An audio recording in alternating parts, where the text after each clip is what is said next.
बहुत बहुत धन्यवाद। ध्रांगध्रा, जामनगर, गांधीधाम और अहमदाबाद के आर्यवीर और आर्यवीरांगनाओं ने मार्च पास करके मंच पर उपस्थित महानुभावों को अपनी सलामी प्रदान की।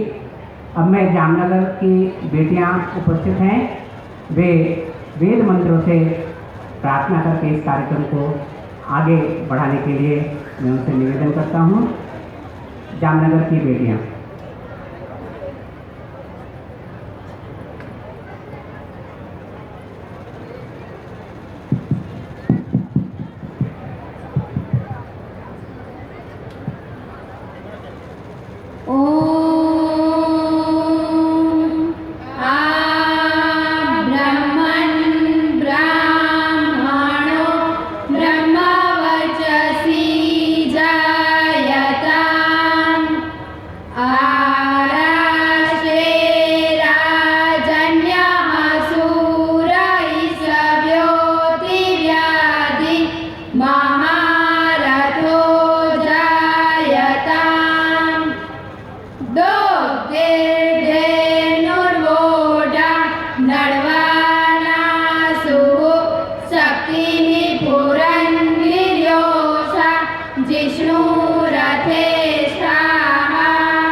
बहुत बहुत धन्यवाद। आदरणीय मंच पर उपस्थित महानुभाव, जैसा कि आप जानते हैं, गुजरात के सपूत महर्षि दयानंद सरस्वती, जिनका जन्म स्थान टंकारा है, उन्होंने गुजरात से बाहर पूरे भारत में एक जागृति लाई देश की आज़ादी के लिए, देश में कई सारी चीज़ों के सुधार के लिए, वेदोद्धार के लिए। उनका 200 वर्ष ये चल रहा है। भारत के यशस्वी प्रधानमंत्री आदरणीय नरेंद्र मोदी जी ने 12 फरवरी को उनके जन्म दिवस पर दिल्ली में एक विशेष कार्यक्रम में आदरणीय राज्यपाल महोदय और अन्य अनेक महानुभावों के मध्य इस कार्य के वर्ष भर चलने वाले उत्सव की शुरुआत करवाई थी। उसके बाद अनेक कार्यक्रम दिल्ली स्तर पे भी हुए हैं और अलग अलग राज्यों में ये कार्यक्रम हो रहे हैं और आगामी दिनों में भी होने वाले हैं। हमारे आदरणीय गुजरात के यशस्वी मुख्यमंत्री जी, वो हमारे निवेदन पे अपने व्यस्त समय में से आज समय निकाल करके ऋषि को श्रद्धांजलि देने के लिए यहाँ पर उपस्थित हुए हैं। मैं उनके सत्कार के लिए गुजरात प्रांतीय आर्य प्रतिनिधि सभा और सार्वजनिक सभा दिल्ली के प्रधान आदरणीय सुरेश चंद्र जी से और गुजरात सभा के महामंत्री श्री दीपक ठक्कर जी से निवेदन करूंगा कि उनका वे शॉल, उनका पगड़ी पहना करके और स्मृति चिन्ह दे करके सम्मान करेंगे। आदरणीय राज्यपाल महोदय का सत्कार करने के लिए श्री सुरेश चंद्र जी और श्री दीपक भाई। आदरणीय भारत माता की, महर्षि दयानंद सरस्वती की जय जय गरवी गुजरात। आप लोग एक बार बोलिए जय जय गरवी गुजरात।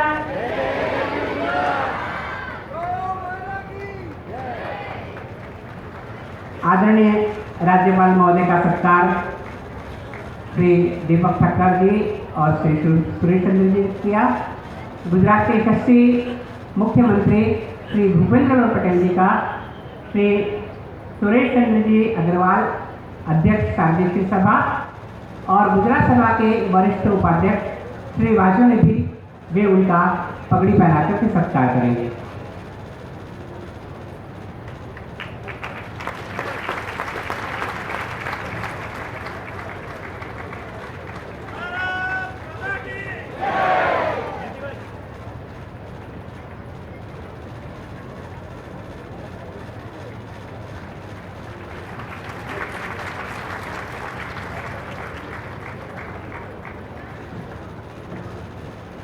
मैं सार्वजनिक सभा के अध्यक्ष श्री सुरेश चंद्र आर्य जी से निवेदन करता हूं कि वे इस कार्यक्रम में पधारे हुए मंचस्थ महानुभाव और मंच के सामने पधारे हुए सभी महानुभावों का स्वागत करेंगे, अपना उद्बोधन देंगे।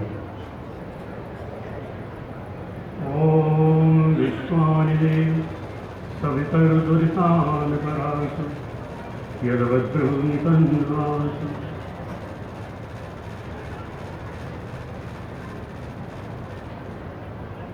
महर्षि देव दयानंद आर्य समाज के संस्थापक, उनकी 200वीं जन्म जयंती के अवसर पर आयोजित इस ज्ञान ज्योति पर्व में मंच पर विराजमान गुजरात राज्य के माननीय राज्यपाल आदरणीय आचार्य देवव्रत जी, गुजरात राज्य के माननीय मुख्यमंत्री जी आदरणीय श्री भूपेंद्र भाई पटेल जी, गुजरात के राजरक्षा मंत्री आदरणीय श्री जगदीश भाई ईश्वर भाई विश्वकर्मा जी, सार्वजनिक आर्य सभा को प्रधान श्री प्रकाश जी, आज जगत के उच्च कोटि के वैदिक प्रवक्ता आचार्य वागीश जी, राजस्थान के भूतपूर्व लोकायुक्त आदरणीय सत्येंद्र सिंह जी बुखारी, राजस्थान आर्य सभा के प्रधान आदरणीय श्री कृष्णलाल जी, मुंबई आर्य सभा के प्रधान श्री वेद प्रकाश जी घर और श्रीमद दयानंद सदा प्रकाश न्यास उदयपुर के अध्यक्ष श्री अशोक जी आर्य, राष्ट्र निर्माण पार्टी के राष्ट्रीय अध्यक्ष श्री आनंद कुमार जी IPS, और गुजरात क्रांति सभा के मंत्री श्री दीपक भाई जी ठक्कर और हमारे सामने अनगिनत पंक्तियों में विराजमान सभी सम्मानीय धारासन महानुभाव, सांसद श्री, अन्य सभी सम्मानीय अतिथिगण, 200 कुंडी यज्ञ के को संपन्न करने वाले सभी यजमान, हमारी बाई ओर के मंच पर विराजमान सभी संघर्षवर्ण, आचार्यगण, ब्रह्मचारीगण और विशाल संख्या में उपस्थित धर्म निरंकार सज्जनों, भाई बहनों, सभी ब्रह्मचारीगण, पहले आर्मीरों तथा हरिजनों, मैं आप सभी का आज के इस कार्यक्रम में हार्दिक अभिनंदन करता हूँ, हार्दिक स्वागत करता हूँ। आप सभी को हार्दिक नमन, हार्दिक वंदन। पर वो हमारा बहुत बड़ा सौभाग्य है कि हमारे निवेदन पर, हमारे आग्रह पर बहुत अधिक व्यस्तता के बाद भी गुजरात के माननीय राज्यपाल महोदय और माननीय मुख्यमंत्री जी ने अपने बहुत ही व्यस्त कार्यक्रम में से कुछ समय निकालकर आज महर्षि दयानंद जी को अपनी श्रद्धांजलि देने का कार्यक्रम बनाया और आप इस विशाल कार्यक्रम में उपस्थित हुए। मैं सदन की जोरदार तालियों से आपका अभिनंदन करता हूँ, आपका स्वागत करता हूँ।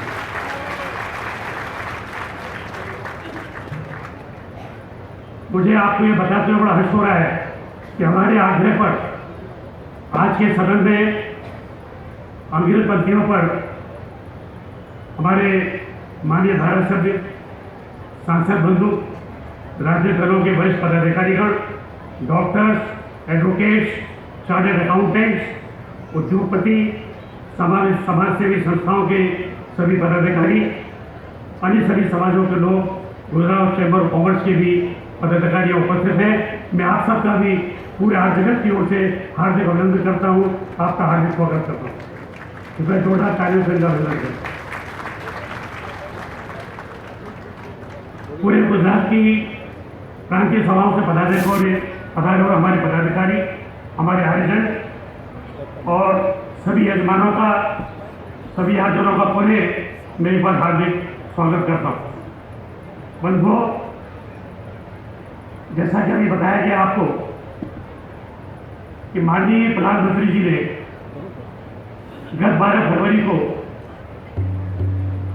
ऋषि ध्यान की 200वीं जन्मतिथि के अवसर पर 2-2.5 वर्ष तक आयोजित हमारी जो श्रृंखलाएं हैं उनका शुभारंभ ज्ञान ज्योति पर्व के रूप में उन्होंने 12 फरवरी को किया था और उस समय उन्होंने ऋषि ध्यान के बारे में और आज समाज के बारे में जो अपने विचार प्रकट किए थे, पूरे विश्व ने उनके विचारों का और आज समाज की विचारधारा का जो उन्होंने विचार किया, वर्णन किया, उसके पूरे विश्व की आज समाज ने जोरदार अभिनंदन किया। ક્યારે ઘીની નદીઓ વહેતા જોઈ છે ખરા? હા, અમે એ જ ઘીની વાત કરી રહ્યા છીએ કે જે તમે ખાવામાં ઉપયોગ કરો છો। ગુજરાતમાં એક ગામ એવું છે કે જ્યાં ઘીની નદીઓ વહે છે, સાથે સાથે સ્વિમિંગ પૂલ પણ ઘીનો બનાવવામાં આવે છે। અહીં કોઈ વાત મજાકની નથી, પરંતુ શ્રદ્ધાની વાત છે। કહેવાય છે કે ગાંધીનગર પાસે રૂપાલ નામનું એક ગામ આવેલું છે। આ ગામમાં વરદાઈ માતાનું મંદિર છે। પાંડવોના સમયથી જ અહીં એક પલ્લીની રચના કરવામાં આવે છે કે જે પલ્લીની અંદર લોકો ઘી ચડાવીને પોતાની માનતા પૂરી કરતા હોય છે। લોકોની માનતાઓને આસ્થા એટલી બધી વધારે હોય છે કે પલ્લીમાં ચડતા ઘીને કારણે આખા ગામમાં ઘીની નદીઓ વહેવા લાગે છે। હવે સવાલ થાય કે એટલું બધું ઘી આવે છે ક્યાંથી? તો જે પણ વ્યક્તિની માનતા હોય એ 5 કિલો, 10 કિલો કે 15 કિલો ઘી માતાજીની પલ્લી પર ચડાવે છે અને પોતાની માનતા પૂરી કરે છે। આ રીતે ગામ આખું ઘીથી તરબોળ થઈ જાય છે। આ તો શ્રદ્ધાની વાત છે, પરંતુ માતાજી આવી રીતે ઘીનો બગાડ કરવાનું ક્યારેય ન કહી શકે। હા, શ્રદ્ધા પૂરી કરવા માટે આપણે પલ્લીમાં ઘી ચડાવવું જ જોઈએ, પરંતુ આવી રીતે ઘીનો બગાડ કરવો એ યોગ્ય નથી। કહેવાય છે કે આ ઘી કે જે રસ્તા પર હેમખેમ પડ્યું હોય છે એને કેટલાક ગરીબ લોકોમાં વિતરણ કરી દેવામાં આવે છે। રસ્તા પર પડેલું આ ઘી ખૂબ જ ગંદા સ્વરૂપમાં હોય છે, જે ખાઈને ઘણાના સ્વાસ્થ્ય પણ બગડી શકે છે। માતાજીની શ્રદ્ધાનો સવાલ છે તો આપણે જરૂરથી પલ્લીમાં ઘી ચડાવીને આપણી માનતા પૂરી કરવી જોઈએ, પરંતુ આવી રીતે ખરેખર ઘીની નદીઓ વહેડાવી ન જોઈએ અને તેમને બાળકોના પોષણ આપવા માટે ઉપયોગમાં લેવું જોઈએ। સદીઓથી આ પ્રથા ચાલી રહી છે, તેની સાથે લોકોની આસ્થા જોડાયેલી છે અને આસ્થા ખરેખર સાચી પણ છે। પણ ભગવાન જ કહીને ગયા છે અને આપણા શાસ્ત્રોમાં પણ લખ્યું છે કે અન્નનો બગાડ ક્યારેય કરવો ના જોઈએ। જોઈએ, એ ખરેખર ભગવાન જ છે. અહીં ઘીનો બગાડ આપણે ચોખ્ખો જોઈ શકીએ છીએ. તો ખરેખર આ બાબતથી આપણે થોડુંક જાગૃત થવું જોઈએ. ગુજરાતમાં આજે પણ 10%થી પણ વધારે લોકો કુપોષિત છે અને કુપોષિત બાળકોનો જન્મ પણ થયા રાખે છે. માતાને ચડાવવામાં આવતા ઘીથી ઘણા બાળકોને પોષણ મળી શકે એમ છે. તો આવા ઘીનો ઉપયોગ ગુજરાતમાં કુપોષિત બાળકોને પોષણ આપવા માટે કરવો જોઈએ. આ બાબતે તમારું શું માનવું છે? કોમેન્ટમાં જરૂર જણાવજો.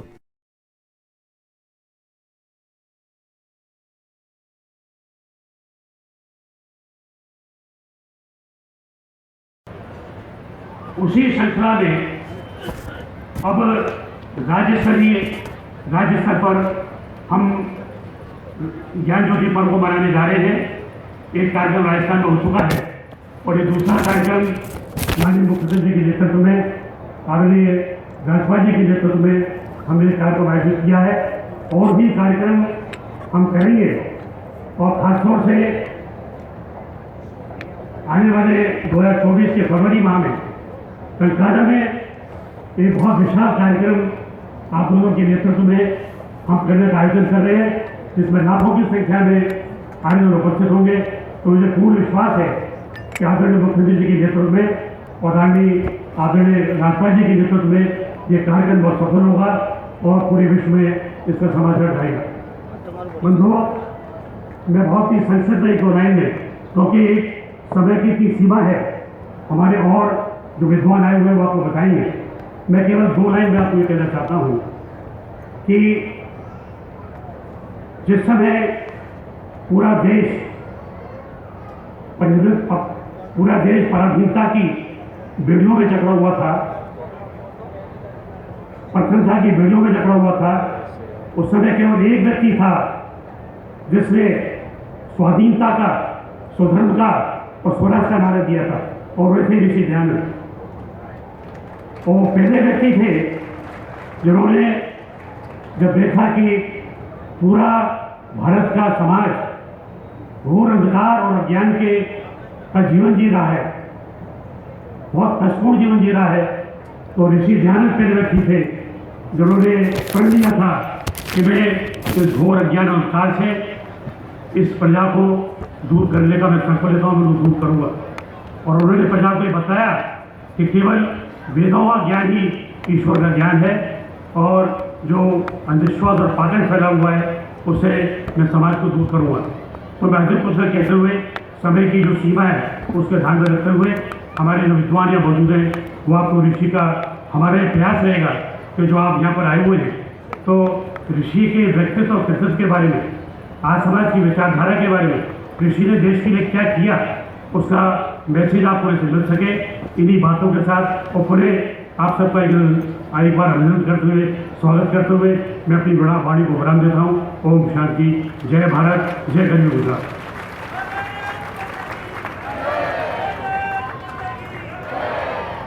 भारत माता की, महर्षि दयानंद सरस्वती महाराज की. महर्षि दयानंद सरस्वती जी के व्यक्तित्व और कृतित्व पर एक छोटा सा वीडियो तैयार किया गया है.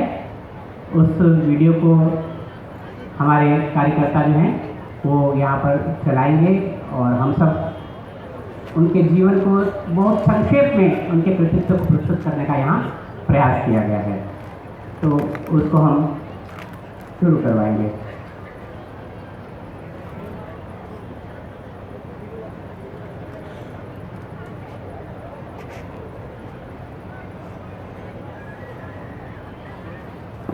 वीडियो जो है जो हमारे कार्यकर्ता प्रस्तुत करने वाले हैं उसको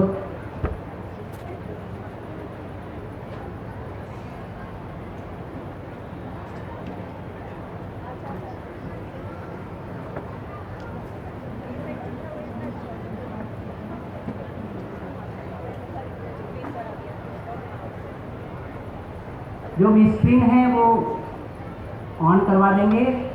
मुझे सूचना ये सारी स्क्रीनें ऑन नहीं हो पाई हैं.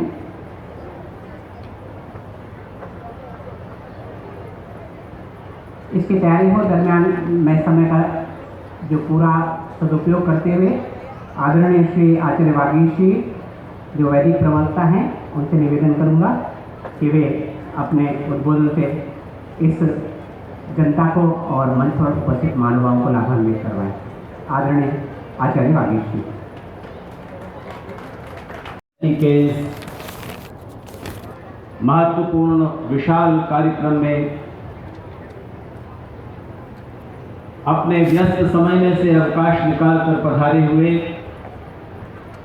प्राचीन वैदिक वाङ्मय और आधुनिक ज्ञान विज्ञान के समन्वयकार, शिक्षा और कृषि के क्षेत्र में अद्भुत प्रयोग करने वाले, देश की राजनीति में ऋषि परंपरा और आर्य समाज की एकमात्र सशक्त आवाज हमारे आदरणीय आचार्य डॉक्टर देवव्रत जी, जो कि गुजरात राज्य के महामहिम राज्यपाल हैं।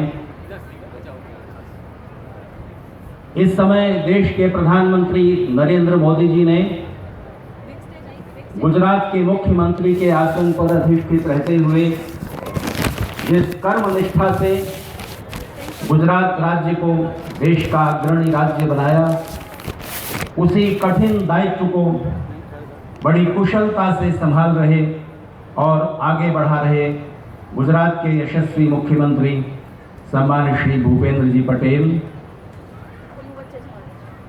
देश और पूरी धरती के सबसे अधिक विचारशील, प्रज्ञावान, विवेकवान लोगों के सर्वोच्च संगठन सार्वदेशिक आर्य प्रतिनिधि सभा के प्रधान, गुजरात के प्रसिद्ध उद्योगपति सम्मानित श्री सुरेश जी आर्य, सार्वदेशिक आर्य प्रतिनिधि सभा के उप प्रधान सम्मानित श्री प्रकाश जी आर्य, दूसरे सभी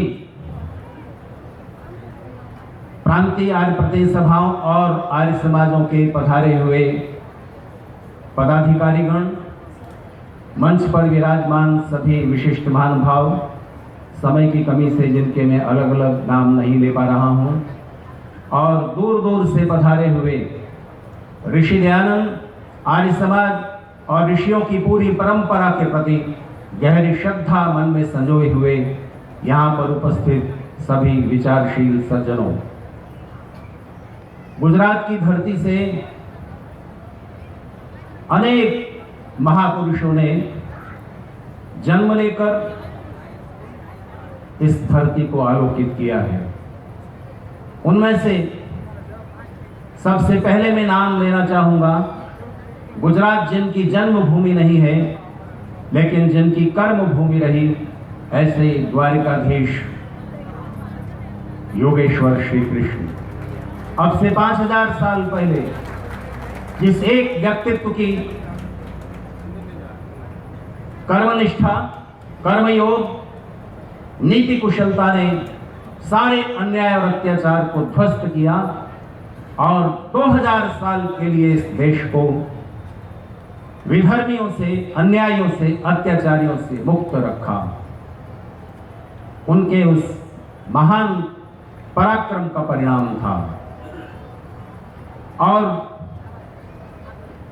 जिस युग प्रवर्तक की श्रद्धा के आयाम जो आज यहाँ इस सम्मेलन में प्रकट किए जा रहे हैं, उसमें सम्मिलित होने के लिए आप सभी यहाँ पधारे हैं, उस युग प्रवर्तक महर्षि दयानंद सरस्वती ने गुजरात की धरती से निकलकर 19वीं शताब्दी में छाए हुए पूरे अज्ञान अंधकार को ध्वस्त किया।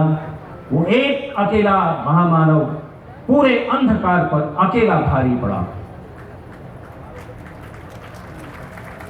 ऋषि दयानंद के एक अद्वितीय शिष्य श्याम जी कृष्ण वर्मा भारत से दूर ब्रिटेन की धरती पर जाकर इंडिया हाउस की स्थापना करके न जाने कितने क्रांतिकारियों के मन में स्वतंत्रता की चिंगारी जला देने वाले एक अकेला व्यक्ति ब्रिटेन की धरती पर बैठकर पूरी ब्रिटिश हुकूमत पर भारी पड़ा, क्रांतिकारियों की एक पूरी श्रृंखला तैयार कर दी। अफसोस की बात है कि माननीय नरेंद्र मोदी जी के प्रधानमंत्री बनने से पहले गुजरात में ही श्याम जी कृष्ण वर्मा का नाम जानने वाले कुछ गिने चुने लोग थे। गुजरात की जनता अपने उस रत्न से अपरिचित थी। उन्होंने श्याम जी कृष्ण वर्मा के जीवन को प्रश्रय दिया। इसमें आर्य समाज की बड़ी भूमिका रही है। एक चौथे महान व्यक्तित्व का स्मरण आता है, वो है सरदार पटेल, जो 600 नवाबों राजाओं पर अकेले भारी पड़े, वरना ये देश 600 टुकड़ों में बटा हुआ होता।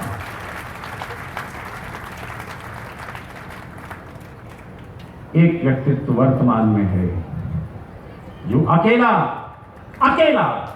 देश के तमाम भ्रष्टाचारियों और देशद्रोहियों पर भारी पड़ रहा है, लेकिन उसका ये भारीपन, उसकी ये गुरुता बनी रहे, इसके लिए एक एक व्यक्ति का सहयोग और समर्पण चाहिए। हिंदू समाज की दुर्बलता यह है कि वो प्रतीक्षा करता है कि ईश्वर अवतार लेंगे, कोई महापुरुष होगा जो हमें इस दुख दैन्य से मुक्ति दिलाएगा। ये सबसे बड़ी दुर्बलता है। ऋषि दयानंद ने जो महान कार्य किए हैं, जो बड़े बड़े उपकार किए हैं, 7 मिनट के समय में उनकी गिनती भी नहीं की जा सकती। विवेचना तो अलग बात है, पर मैं आपसे कहना चाहता हूं, उन सारे उपकारों के बीच उन्होंने इस पूरी मनुष्यता पर और सबसे ज्यादा हिंदू समाज पर जो उपकार किए हैं, उनमें से एक ये है कि उन्होंने पूरे अंधविश्वास पर धर्म के क्षेत्र में तर्क का प्रवेश करके जो बहुत बड़ा कार्य किया है, उसकी तुलना नहीं की जा सकती।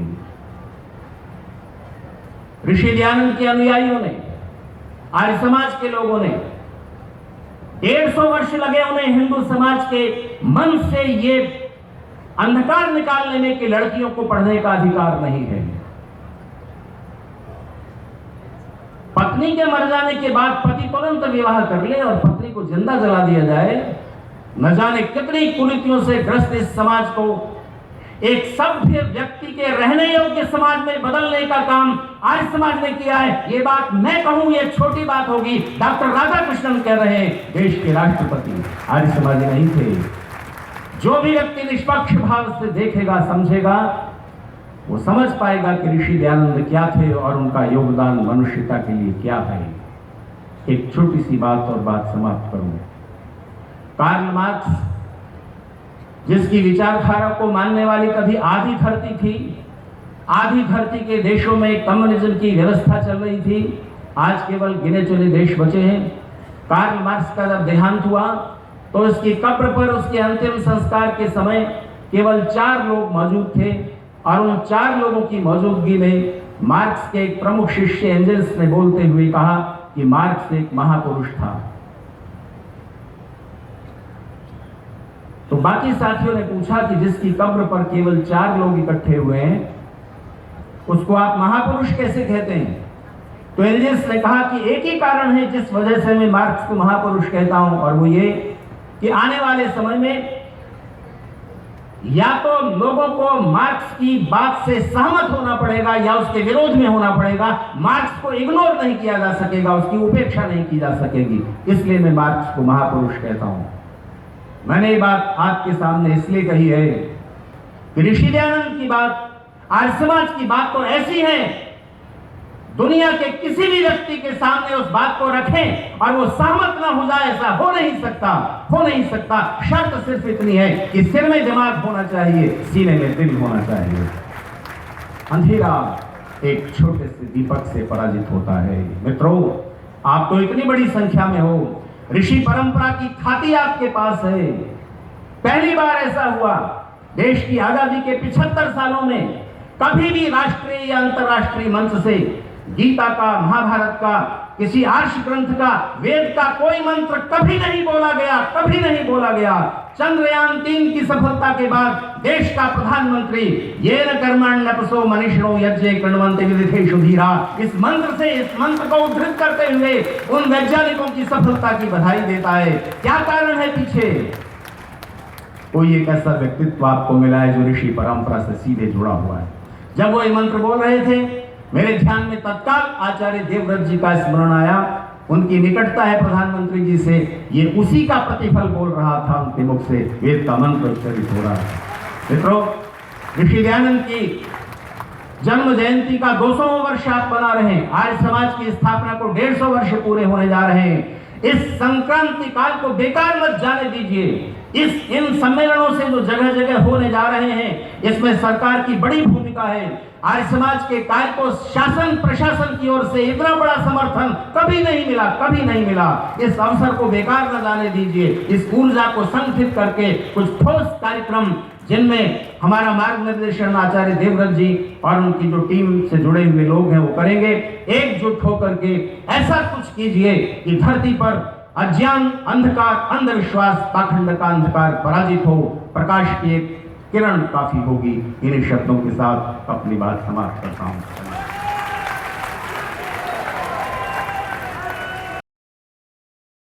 ક્યારે ઘીની નદીઓ વહેતા જોઈ છે ખરા? હા, અમે એ જ ઘીની વાત કરી રહ્યા છીએ કે જે તમે ખાવામાં ઉપયોગ કરો છો. ગુજરાતમાં એક ગામ એવું છે કે જ્યાં ઘીની નદીઓ વહે છે, સાથે સાથે સ્વિમિંગ પુલ પણ ઘીનો બનાવવામાં આવે છે. અહીં કોઈ વાત મજાકની નથી, પરંતુ શ્રદ્ધાની વાત છે. કહેવાય છે કે ગાંધીનગર પાસે રૂપાલ નામનું એક ગામ આવેલું છે. આ ગામમાં વરદાય માતાનું મંદિર છે. પાંડવોના સમયથી જ અહીં એક પલ્લીની રચના કરવામાં આવે છે કે જે પલ્લીની અંદર લોકો ઘી ચડાવીને પોતાની માનતા પૂરી કરતા હોય છે.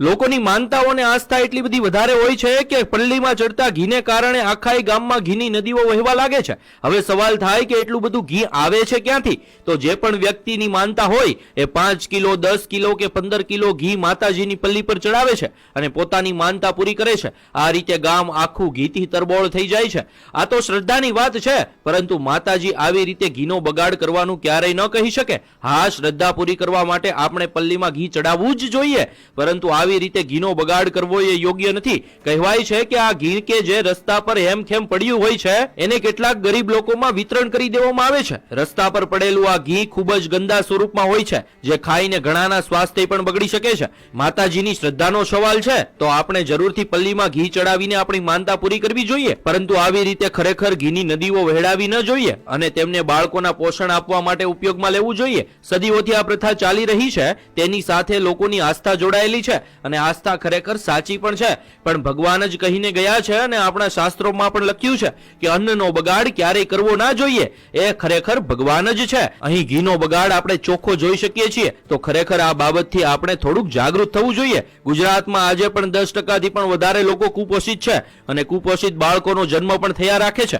માતાને ચડાવવામાં આવતા ઘીથી ઘણા બાળકોને પોષણ મળી શકે એમ છે, તો આવા ઘીનો ઉપયોગ ગુજરાતમાં કુપોષિત બાળકોને પોષણ આપવા માટે કરવો જોઈએ. આ બાબતે તમારું શું માનવું છે? કોમેન્ટમાં જરૂર જણાવજો.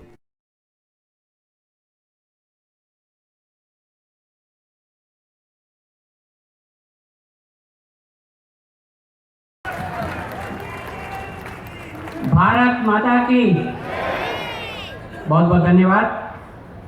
एक जामनगर आर्य समाज की बेटियां राष्ट्रीय समस्याओं पर और जो वर्तमान में प्राकृतिक कृषि पर आदरणीय राज्यपाल महोदय कार्य कर रहे हैं पूरे भारत के लिए, उस पर एक नाटिका प्रस्तुत करेंगी जामनगर की बेटियां.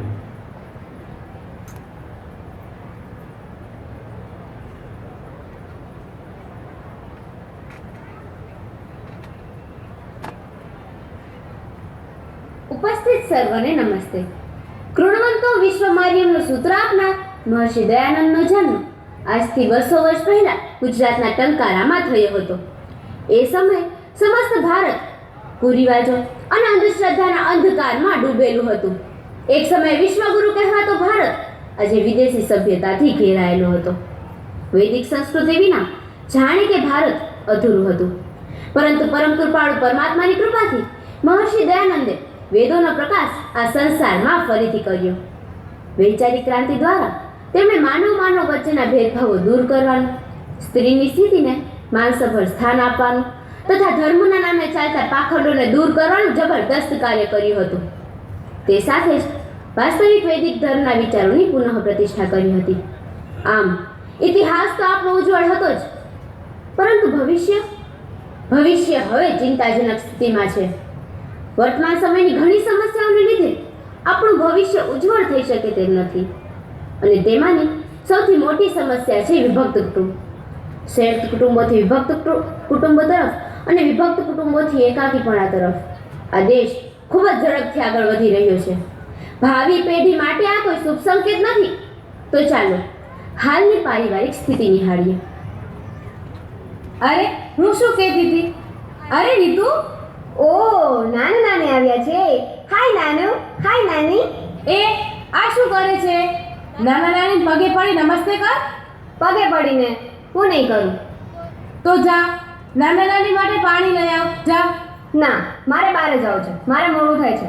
રીતુ, રીતુ, જોયું ને મમ્મી પપ્પા તમે? રીતુ દિવસે ને દિવસે ઉદ્ધત બનતી જાય છે. અમે બંને નોકરી કરી છીએ, તેથી એને ઘરમાં કોઈ ટોકવા વાળું જ નથી. આ છોકરી દિવસે ને દિવસે બગડતી જ જાય છે. જો બેટા, આમાં વાંક તો તારો જ છે. તારા લગ્ન થયા ત્યારે નીતિન જમાઈના મમ્મી પપ્પા અને દાદા દાદી બધા સાથે જ રહેતા હતા, પણ તારે એકલું રહેવું હતું, તારે અલગ રહેવું હતું, અને તારી આ જીદના કારણે આજે રીતુને યોગ્ય સંસ્કાર નથી મળ્યા. જો બેટા, સંયુક્ત પરિવાર એ વૈદિક સંસ્કૃતિની ધરોહર છે. નાના મોટા મતભેદો તો દરેક પરિવારમાં થાય છે, પરંતુ તેથી આમ પરિવારનો ત્યાગ કરી એકલા જીવન જીવવું શું એ યોગ્ય છે? અરે મેં તો એવા યુવક યુવતીઓ પણ જોયા છે કે જેઓ બાળક જ ઈચ્છતા નથી. તો શું આ યોગ્ય છે? અરે જો બાળક જ નહીં હોય તો તમે તમારો સાંસ્કૃતિક વારસો કોને આપશો? આપણા વેદોમાં પણ કહેવાયું છે કે પ્રજાતંતુમાં વ્યવચ્છેદસી, અર્થાત પ્રજારૂપી તંતુને છેદીશ નહીં. મનુષ્ય જીવનના અસ્તિત્વ માટે પરિવાર અને પારિવારિક સંબંધો ખૂબ જ જરૂરી છે. હા પપ્પા, હવે મને મારી ભૂલ સમજાઈ ગઈ છે. હું આજે જ નીતિન સાથે વાત કરી હું મારા પરિવાર સાથે રહેવા જતી રહીશ. સંબંધ બચાવો, પરિવાર બચાવો. તો તમે જોયું ને કે આપણા અસ્તિત્વને ટકાવી રાખવા માટે પરિવાર અને પારિવારિક સંબંધો કેટલા જરૂરી છે. તેથી હું તમને આહ્વાન કરું છું કે જે પારિવારિક સંબંધો આપણા આધારરૂપ છે તેને બચાવી રાખવા માટે આપણે પ્રયત્નો કરવા જોઈએ. કેટલાક દુષ્ટ લોકો નો ચાઇલ્ડ પોલિસી અને ચાઇલ્ડ ફ્રી ફેમિલી જેવા સૂત્ર આપીને આપણા પરિવારને તોડવાના જે ષડયંત્રો કરે છે તેને આપણે સમજવા જોઈએ અને આપણા સમાજને તેનાથી બચાવવો જોઈએ. બીજી એક સમસ્યા જે વિકરાળ રૂપ લઈ રહી છે તે છે જાતિવાદ અને ઉચ્ચ નીચના ભેદભાવની. આ કારણસર આપણા સમાજના કેટલાક લોકો આપણા સમાજની મુખ્ય ધારામાંથી બાદ થઈ ગયા છે અને કેટલાક તેમને આપણાથી અલગ કરવાના ષડયંત્રો કરે છે. આપણા સમાજને નબળું બનાવી નાખે છે. તો ચાલો આ સમસ્યા અંતર્ગત એક પ્રસંગ નિહાળીએ. અરે અરે, શું કરે છે? કહું છું આગી રે, મને અડીશ નહીં. હા, એ સાહેબ રમકડા લઈ લ્યો, રમકડા. નાના નાના છોકરાઓ માટે રમકડા લઈ લ્યો. એ સાહેબ રમકડા લઈ લ્યો. અરે વાહ પપ્પા, જુઓ ને કેવા મસ્ત મસ્ત ડીંગલા છે, મને લઈ દ્યો ને. અરે આધી રે, એને ના અડાય. અરે પપ્પા જુઓ ને કેવા મસ્ત મસ્ત ઢીંગલા છે. ના, હવે એની પાસેથી ન લેવાય. અરે મીનુને ગમે છે તો લઈ દે. ઠીક છે. શું તમે શું આપવાના? 100 રૂપિયા સાહેબ. હા, શેઠ માણસ જોયું નથી ને તારું મોઢું મોટું ફાટે છે. હો, 50 જ આપીશ. અરે સાહેબ, દીકરી રાજી થાય છે ને, તમારે જે આપવું હોય આપજો. આલે લઈ લે ત્યાંથી. હા, લઈ લઉં છું. ના પાડીને અડીશ નહીં. અરે દાદાજી દાદાજી, દાદીએ મને અડવાની કેમ ના પાડી અને પપ્પાએ પૈસા ફેંકીને કેમ આપ્યા? અરે તારા દાદી ને તારા પપ્પાને એવું લાગે છે કે તું અડીશ ને તો અભડાઈ જઈશ અને તેના જેવી થઈ જઈશ. હે, આઈડિયા. ના પાડીને ન અડ. અરે દાદી, મારી વાત તો સાંભળો. જો તેને અડવાથી આપણે અભડાઈ જઈએ તો આપણને અડવાથી તે શુદ્ધ ન થઈ જાય, તે આપણા જેવા ન થઈ જાય. અરે દાદી, હું તો આને અડીશ, આને અડીશ, આ બેયને અડીશ એટલે બે આપણા જેવા થઈ જશે અને શુદ્ધ થઈ જશે. Problem solve. વાહ દીકરી વાહ, તારા દાદી ને તારા પપ્પાને આજ દિવસ સુધી હું ન સમજાવી શક્યો તે એક જ મિનિટમાં સમજાવી દીધું. આપણે સૌ પરમપિતા પરમાત્માના સંતાનો છીએ, એક જ સમાન છીએ. એક જ પિતાના સંતાનો વચ્ચે આટલો ભેદભાવ શા માટે? ઉચ્ચ નીચના ભેદભાવ દૂર કરીશું, સૌને ગળે લગાવીશું. તો ચાલો આજે આપણે સંકલ્પ કરીએ કે કોઈ પણ જાતના ભેદભાવ વિના આપણે દરેક મનુષ્યને સમાન ગણીશું. ત્યારે જ આપણો દેશ મહાન બનશે. બીજી એક સમસ્યા છે તે છે સ્વાસ્થ્યની સમસ્યા. આપણો દેશ કૃષિ પ્રધાન દેશ છે. કઈ ભૂલને લીધે ને કયા કારણોસર આપણી ખેતી રસાયણયુક્ત બની છે તે સમજાતું નથી. રાસાયણિક ખાતર દ્વારા ઝડપથી પાક તો મેળવી શકાય છે, પરંતુ તે પાણી, જમીન અને સ્વાસ્થ્ય ત્રણેયને માઠી અસર પહોંચાડે છે. આ તમામ સમસ્યાઓનો હલ માત્ર એક જ છે, પ્રાકૃતિક ખેતી. માતા ભૂમિ પુત્રોહમ પૃથિવ્યા, અર્થાત ધરતી એ આપણી માતા છે અને આપણે તેના સંતાનો. આપણી બીજી પણ એક માતા છે અને તે છે ગાય માતા. માત્ર ને માત્ર દેશી ગાય દ્વારા જ પ્રાકૃતિક ખેતી સંભવ છે. જીવામૃત, ઘનજીવામૃત, બીજામૃત, અગ્નિઅસ્ત્ર, નિમાસ્ત્ર વગેરે જેવા ધરતી માટે અમૃત સમાન તત્વો આપણે માત્ર ને માત્ર ગાયના મૂત્ર અને છાણમાંથી જ પ્રાપ્ત થાય છે. અહીં આપણે બે ખેડૂતોની તદ્દન વિપરીત પરિસ્થિતિઓ જોવા મળે છે. એક તરફ પ્રાકૃતિક ખાતરનો ઉપયોગ કરી ખેતી કરતો ખેડૂત અને તેમનો સુખી અને સ્વસ્થ પરિવાર જે ગૌ સંવર્ધન દ્વારા ખાદ્ય પદાર્થો મેળવે છે, જ્યારે બીજી તરફ રાસાયણિક ખાતરો જેવા કે યુરિયા અને ડીએપી નો ઉપયોગ કરી પછતાવો કરતો ખેડૂત, તેમનો કેન્સરથી પીડિત બાળક અને વેરાન જમીન. રાસાયણિક ખાતર દ્વારા જમીનની ફળદ્રુપતા ઘટી જાય છે, પરિણામે જમીન બિનઉપયોગી બને છે. આમ નિર્ણય તો ખેડૂત મિત્રનો જ છે કે તે આ બે પરિસ્થિતિમાંથી કઈ પરિસ્થિતિ પસંદ કરે, દરિદ્રતાની કે પછી સદ્ધરતાની, માંદગીની કે પછી સ્વસ્થતાની, દુઃખની કે પછી સુખની. ટૂંકમાં કહું તો દેશના ઝડપી વિનાશની કે પછી ધીમા વિકાસની.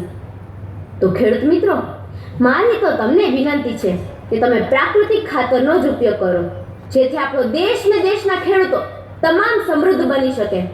તો ચાલો પ્રાકૃતિક ખેતીનો ઉપયોગ કરીએ, જળ, જમીન, જીવન બચાવીએ. બીજી પણ એક સમસ્યા છે જે કોઈને કોઈ રીતે આપણા ભવિષ્યને નબળું બનાવી રહી છે, અને તે છે વ્યસનની સમસ્યા. માણસ પરિશ્રમ કરીને ધન કમાય છે અને તે ધન વ્યસન પાછળ વેડફી નાખે છે. જાતે જ રોગોને નિમંત્રણ આપી પોતાના શરીરને ખોખલું બનાવી નાખે છે. તેથી જે કવયત્રીએ કહ્યું છે ને, બીડી, સિગરેટ, તમાકુ, દારૂ, ચરસ ગાંજામાં પૈસા ગયા, જાતે જ પગ પર કુલ્હાડી મારી દર્દનાક રોગના શિકાર થયા. કેવા કેવા વ્યસનો થયા જેમાં જીવ ના સૌ કોઈ ગયા, જિંદગીને નરક બનાવી દીધી, સમય પહેલા મોતને વહાલા થયા. સમાજને આ વ્યસનમાંથી બચાવવા માટે અનેક વ્યસન મુક્તિ અભિયાન થયા, પણ સમજુ પ્રજાને વાત ગળે ન ઉતરી, તેથી જ તો જીવન બરબાદ થયા. આ પરિસ્થિતિમાં સરકારશ્રીને વિનંતી છે અમારી આ પેઢીને વ્યસનમાંથી તારવી, નોટબંધીની જેમ નશાબંધી કરાવો, વ્યસન સામે લાલ આંખ દેખાડો. તો ચાલો વ્યસન મુક્ત ભારતનું નિર્માણ કરીએ, યુવા ધન બચાવીએ. હજી ઘણી સમસ્યાઓ છે જેને દૂર કરવા આપણા સહિયારા પ્રયત્નો અનિવાર્ય છે. તો ચાલો આજ રોજ મહર્ષિ દયાનંદની 200મી જન્મ જયંતિ નિમિત્તે આપણે સંકલ્પ કરીએ કે તમામ સમસ્યાઓથી લડીશું, રાષ્ટ્રને મજબૂત બનાવીશું. ત્યારે જ મહર્ષિ દયાનંદનો આર્ય સમાજની સ્થાપનાનો ધ્યેય સફળ થશે. અંતમાં તો માત્ર એટલું જ કહેશું કે ભારત વિશ્વગુરુ હતો, વિશ્વગુરુ જ રહેશે. આર્ય સમાજ જામનગર દ્વારા સંચાલિત શ્રીમદ દયાનંદ કન્યા વિદ્યાલયની વિદ્યાર્થીઓ દ્વારા પ્રસ્તુત કૃતિ નિહાળવા બદલ આપનો ખૂબ ખૂબ આભાર. નમસ્તે. ખૂબ ખૂબ અભિનંદન આર્ય સમાજ જામનગરની દીકરીઓ માટે. जी एक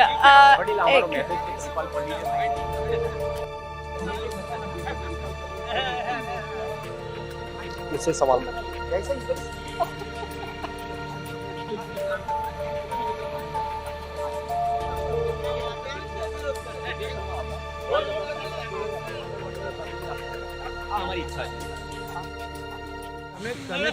જી આપનું પહેલા તો એક આપનું નામ શું છે એ જણાવી દો. મારું નામ રાજેશ વાઘેલા છે. હું એક સોશિયલ એક્ટિવિટીઝ છું. મેં આ બોર્ડ જોયું હા એટલે આ જે છે અને મેં આ વાંચ્યું એટલે ઊભો રહ્યો છું કે આ જે મુવમેન્ટ લઈને નીકળ્યા છે બહુ સરસ છે. આપણે કોઈની આસ્થા દુભાવવા નથી માંગતા, બરાબર છે, એક ચમચીથી અભિષેક થઈ શકે છે, આ રાઈટ વાત છે એમની, બરાબર છે. અને મેં જ્યાં સુધી જાણ્યું છે, હું જ્યાંથી જોતો આવું છું ત્યાં સુધી એ જે ઘી છે નાના લોકો એનો ઉપયોગ કરે છે. હવે માટીવાળું એવું પગોમાં કચરાયેલું ઘી એના બાળકો ખાય અથવા એ લોકો ખાય તો એ લોકોને શારીરિક કોઈ બીમારી બી થઈ શકે છે. તો આમનો વિચાર મને ગમે છે અને ખરેખર થવું જોઈએ. અને આ જે છે રૂપાલ ગામમાં ઘી અભિષેકની જે પરંપરા છે તે 5,000 વર્ષથી ચાલી આવે છે. તો કેટલાક લોકોનું કહેવું એવું છે કે જે તેમનો હેતુ છે તે બરાબર છે, તો કેટલાક ગામ લોકો તેનો વિરોધ પણ કરી રહ્યા છે. તો તમારો મેઇન હેતુ શું છે, તમે શું કહેવા માંગો છો એ બાબતે? આપણે દિવસે દિવસ આગળ વધવાનું હોય કે પાછળ જવાનું ના હોય. આજે આટલી બધું પ્રગતિ થતી હોય અને આટલા બધા સુધારા થતા હોય તો ખરેખર આમાં બી વિચારવું જોઈએ અને આમાં બી સુધારો આવવો જોઈએ. મારું મંતવ્ય આ છે. પણ કેટલાક જે લોકો છે, એજેડ લોકો છે, જે વર્ષો પરંપરામાં માનતા આવે છે, તો તેમનું કહેવું એવું છે કે જે આ પરંપરા જે છે તે તેમને જાળવી રાખવા માંગે છે. તો તે અંતર્ગત આપ શું કહેવા માંગો છો? એ ખોટી અંધશ્રદ્ધા ફેલાવવાનો પ્રયાસ કરી રહ્યા છે. એટલે ખોટી અંધશ્રદ્ધા આજના જમાનામાં આવા અંધશ્રદ્ધામાં જીવીશું તો પછી મતલબ જ નથી. તો આ ખોટી અંધશ્રદ્ધા છે અને આનો રોગ થવો જોઈએ. આપનું નામ શું છે? રાજેશ વાઘેલા. ઓકે, તો રાજેશભાઈએ જણાવ્યું તે અનુસાર તેમનું કહેવું એવું છે કે આજના જમાનામાં જે આ પરંપરા ચાલી આવી છે તે આજના જમાના પ્રમાણે આ જે પરંપરા જે ચાલે છે તે પ્રમાણે હવે સુધારો લાવવાનો તેમાં જરૂરી છે. તો કેટલાક લોકોનું કહેવું એવું છે કે આ જે પરંપરા જે છે વર્ષો જૂની છે તે ચાલતી રહેવી જોઈએ. તો કેટલાક લોકો આની સાથે સહયોગ આપી રહ્યા છો, તો કેટલાક લોકો આનો વિરોધ પણ કરી રહ્યા છે. આપણે અનેક બીજા કેટલાક દર્શકોની આપણે શું કહેવા માંગે છે તે વિશે માહિતી લઈશું.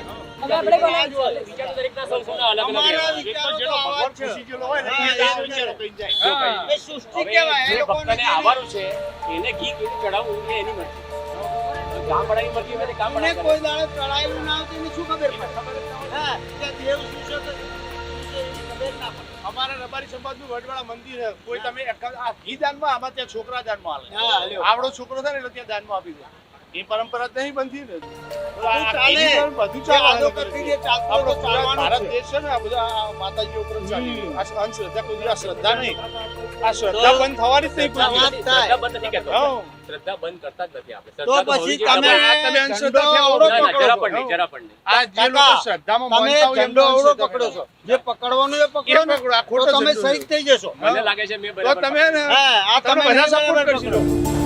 તારીખ 5 ઓક્ટોબર 2023 રૂપાલપલ્લી રથના સ્વયંસેવકો પ્રણામ. જય જય શ્રી વરદાઈ માતાજી. પલ્લીમાં રથ પર ઘી અભિષેકની કેટલા વર્ષ જૂની પરંપરા છે. પરંપરા કેવી છે તે અમને લેખિતમાં પુરાવા સાથે જાણવા માગીએ છીએ. અમે જાણવા માગીએ છીએ કે નીચેના આપેલા 7 પ્રશ્નોમાંથી સાચી પરંપરા કઈ. ટૂંક સમયમાં જ રજિસ્ટર ઈડી દ્વારા 5 પલ્લી મંડળ અને 1 ટ્રસ્ટીને પોસ્ટ કરવાનો છું. જવાબ નહીં આપો તો અને દર વર્ષની જેમ કરશો તો તૈયાર રહેજો હાઈકોર્ટમાં મળવા માટે. કલેક્ટરશ્રીને પણ પૂછવાનો છું તમારી જવાબદારી શું છે.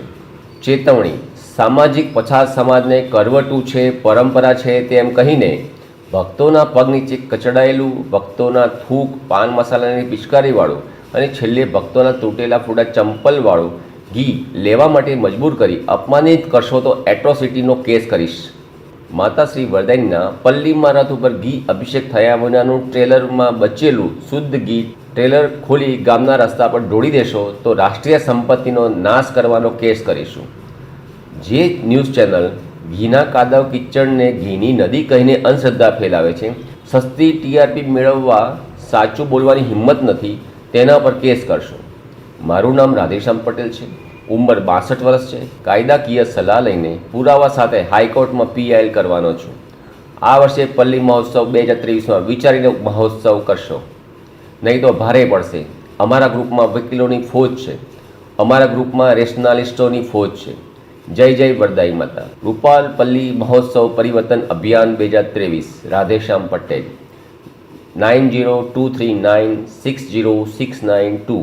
Only WhatsApp message.